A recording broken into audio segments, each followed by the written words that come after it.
Saudara-saudara kekasih Yesus, selamat pagi, Salam. Dalam anugerah dan kasih sayang Tuhan Yesus, kita dapat berjumpa kembali dalam renungan sapaan iman dari Jemaat Gereja Kristen Jawa Margoyudan, Surakarta. Sebelum saya dan saudara-saudara membaca dan menghayati serta merenungkan akan firman Tuhan, mari kita berdoa memohon penyertaan terang Roh Kudus. Bapa kami di dalam sorga, firman-Mu adalah pelita dalam hidup kami. Tuhan Yesus, berilah oleh Roh Kudus-Mu membuka hati dan pikiran kami supaya kami dapat memahami dan mengerti serta melaksanakan firman-Mu dalam hidup kami. Hamba-Mu yang penuh dengan dosa dan kelemahan yang akan menyampaikan firman-Mu, Tuhan Yesus berkati dan kuduskan, sehingga apa yang akan ditaburkan hanya seturut dengan kehendak-Mu. Dalam Kristus Yesus, kami persembahkan doa dan syukur kami. Amin. Firman Tuhan yang akan kita baca bersama dari Injil Yesus Kristus, Yohanes 8 ayat 36 demikian. Jadi, apabila anak itu memerdekakan kamu, kamu pun benar-benar merdeka. Demikianlah firman Tuhan. Yang disebut berbahagia adalah kita yang melakukan firman Tuhan dalam kehidupan kita. Amin. Dalam bacaan firman Tuhan ini diberi judul Kemerdekaan di dalam Yesus. Saudara-saudara kekasih Yesus, kini kita berada dalam bulan kemerdekaan atau juga disebut bulan kebangsaan. Sebagai warga negara yang baik, tentu kita harus bersyukur kalau kita ada hidup dalam negara kesatuan Republik Indonesia yang merdeka dan berdaulat. Realitas kemerdekaan yang kita nikmati saat ini bukan tanpa perjuangan dan pengorbanan. Justru dengan perjuangan yang disertai dengan pengorbanan oleh pendahulu kita, maka kemerdekaan itu dapat kita miliki dan nikmati hingga saat ini. Kini setelah kemerdekaan itu kita miliki dan nikmati, tugas dan tanggung jawab kita sebagai warga negara adalah mengisi dan mempertahankan kemerdekaan itu dengan sepenuh jiwa dan raga kita. Saudara-saudara kekasih Yesus, demikian halnya dengan kemerdekaan secara rohani. Manusia berdosa, dijajah, dan diperhamba oleh dosa.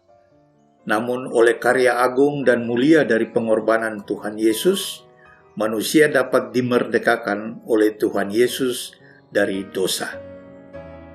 Dari firman Tuhan yang telah kita baca bersama dalam ayat 33, bangsa atau orang-orang Yahudi membanggakan kemerdekaan mereka. Bukan saja kemerdekaan sebagai bangsa, tetapi juga kemerdekaan secara perorangan.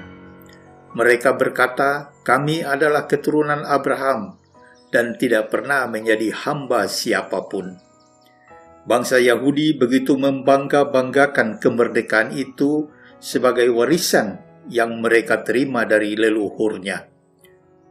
Maka untuk itu mereka sebut-sebut nama Bapa Abraham.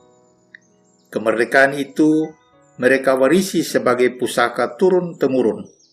Maka selayaknya bangsa Yahudi merasa bangga sebagai anak-anak kemerdekaan. Saudara-saudara kekasih Yesus, namun demikian Tuhan Yesus tetap bersabda, apabila anak itu memerdekakan kamu, barulah kamu pun benar-benar merdeka. Tuhan Yesus hendak melihat keberadaan bangsa ini yang sebenarnya, bahwa kemerdekaan yang bangsa Yahudi miliki bukanlah kemerdekaan yang sejati, melainkan kemerdekaan yang palsu atau semu. Sejak kejatuhan manusia dalam dosa di Taman Firdaus, manusia tidak lagi mengenal lagi arti kemerdekaan rohani yang sebenarnya. Manusia sudah terjual. Manusia telah takluk menjadi milik kekuasaan yang bernama dosa. Dan sejak saat itu manusia tidak melakukan lagi apa yang ia kehendaki seperti yang disangkanya, melainkan ia melakukan apa yang dikehendakinya, yaitu berbuat dosa. Dengan demikian manusia tidak lagi menjadi orang yang merdeka secara rohani. Itulah sebabnya Tuhan Yesus bersabda dalam ayat 34, setiap orang yang berbuat dosa adalah hamba dosa. Saudara-saudara kekasih Yesus, sebagai hamba dosa, kita manusia taat dan patuh, serta terikat untuk melaksanakan perintah dosa itu. Dan ketika kita laksanakan, maka upah yang diberikan kepada kita sebagai hamba dosa adalah maut. Sebagaimana yang ditegaskan oleh Rasul Paulus dalam Roma 6 ayat 23, upah dosa ialah maut.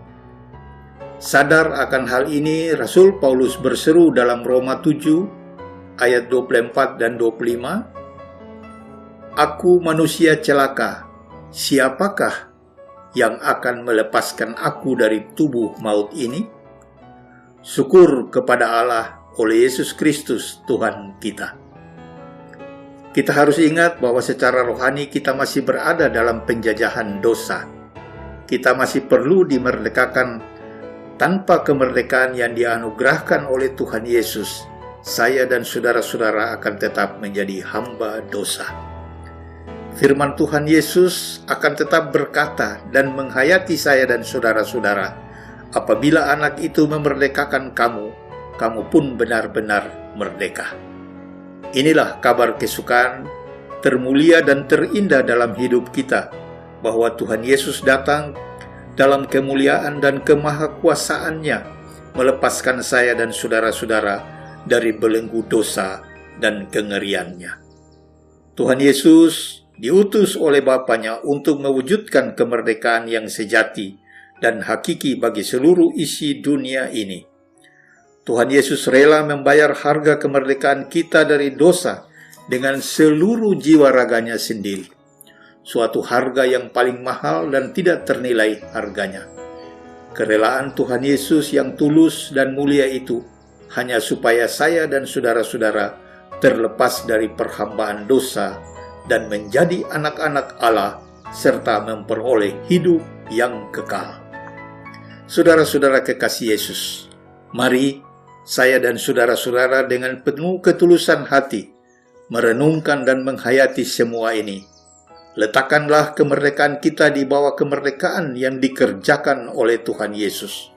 Biarlah kemerdekaan yang dikaruniakan oleh Tuhan Yesus menjiwai segala kemerdekaan lain yang sedang kita cita-citakan dan dambakan, serta yang sedang kita perjuangkan dalam kehidupan ini.